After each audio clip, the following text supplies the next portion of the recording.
जीवन दादा, जिस तरह ठाकुरपाड़ा में जिस तरह रास्ते को लेकर पब्लिक परेशान है और रास्ता चलने के लिए रास्ता नहीं, ऐसा उन लोगों का आरोप है, तो क्या अब तक वहाँ ठाकुरपाड़ा में काम किया गया है और आपके माध्यम से कुछ जेसीबी भी वहाँ लगाई गई है ऐसा बताया गया है, तो क्यों लोगों को इतनी परेशानी हो रही है आने जाने के लिए? क्या अब तक वहाँ पर काम क्यों देरी हो रही है कामों को? काम में देखो, एक तो बारिश का मौसम है, बारिश के मौसम में काम भी स्लो चल रहा है।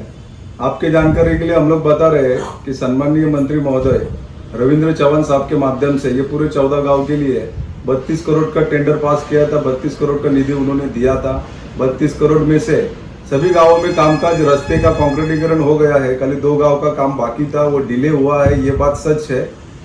ठाकुरपाड़ा विलेज और नारिवली विलेज का काम बाकी था, तो हम लोग ने वहाँ पर फॉलोअप लेके 14 गांव विकास समिति के माध्यम से वो काम अभी नारिवली गांव का चालू किया है और वो भी प्रगति पथ के ऊपर काम है। ठाकुरपाड़ा के जो रास्ता है वो बहुत ही खराब है, वो देखने जैसा नहीं है, लेकिन फिर भी उसमें कॉन्ट्रैक्टर ने खड्डे बुझाने का काम चालू किया है। जेसीबी भी चालू है, आप जाके वहाँ पर देख सकते हो।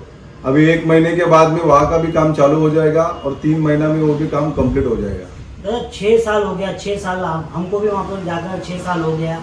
हमने देखा कि 6 सालों में कुछ वहाँ पर कोई फर्क नहीं पड़ा है, तो इस साल क्या फर्क पड़ेगा? आपने पार्टी प्रवेश भी किया, अजीत दादा गढ़ में प्रवेश किया है। आपके प्रवेश होने के बाद ये काम थोड़ा बहुत हमको वहाँ पर दिख रहा है, तो अब ये पूरा कंप्लीट काम कब तक होगा? ये काम कंप्लीट हम लोग का 3 महीना के अंदर हो जाएगा। कॉन्ट्रैक्टर ने हमको आश्वासित किया है कि 3 महीना में ठाकुरपाड़ा का रोड एंड से लेकर, मतलब स्टार्ट से लेकर एंड तक पूरा हो जाएगा। साइड में उसके पेवर ब्लॉक भी है।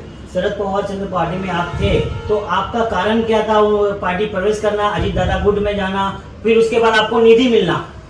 तो ये कितना डिफरेंस है? आप लोग वो पार्टी चेंज करने के बाद काम हो रहा है, तो आप लोग पार्टी देखिए, शरद चंद्र पवार गढ़ में हम लोग काम किए, लगातार 10 साल से काम किए है।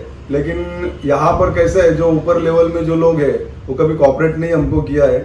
यहाँ की जो भी मतलब प्रॉब्लम होती थी वो हमको अकेले को फेस करना पड़ता था, ऊपर से किसी का सपोर्ट नहीं था।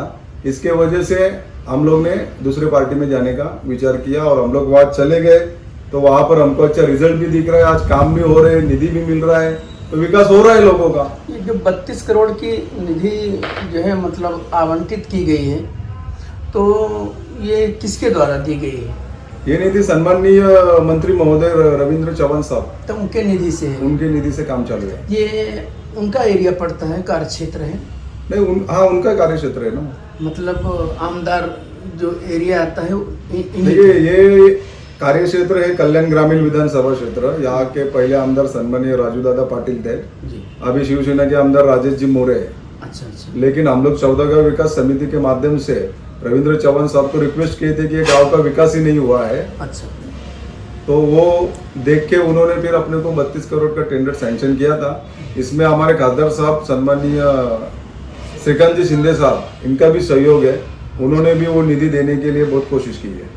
जिस तरह भी आने वाले निवडणूक है टीएमसी में और ग्रामीण में भी निवडणूक लगने वाले हैं, तो क्या आप लोग यहाँ से लड़ने की इच्छुकता है आप लोगों की? क्या आप लोगों की पार्टी ने आपको कुछ आदेश जारी किया है? क्या लोगों के बीच में आप उतरना है, काम करना है?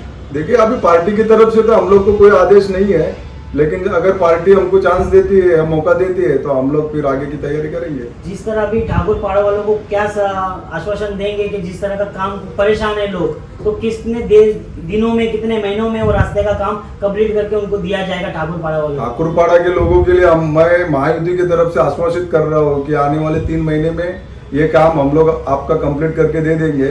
और जो भी पानी का लाइन्स वहाँ पर डाला गया है, उसमें पानी नहीं आ रहा है, वो भी हम लोग मतलब दिवाली से पहले वो भी चालू करवा देंगे।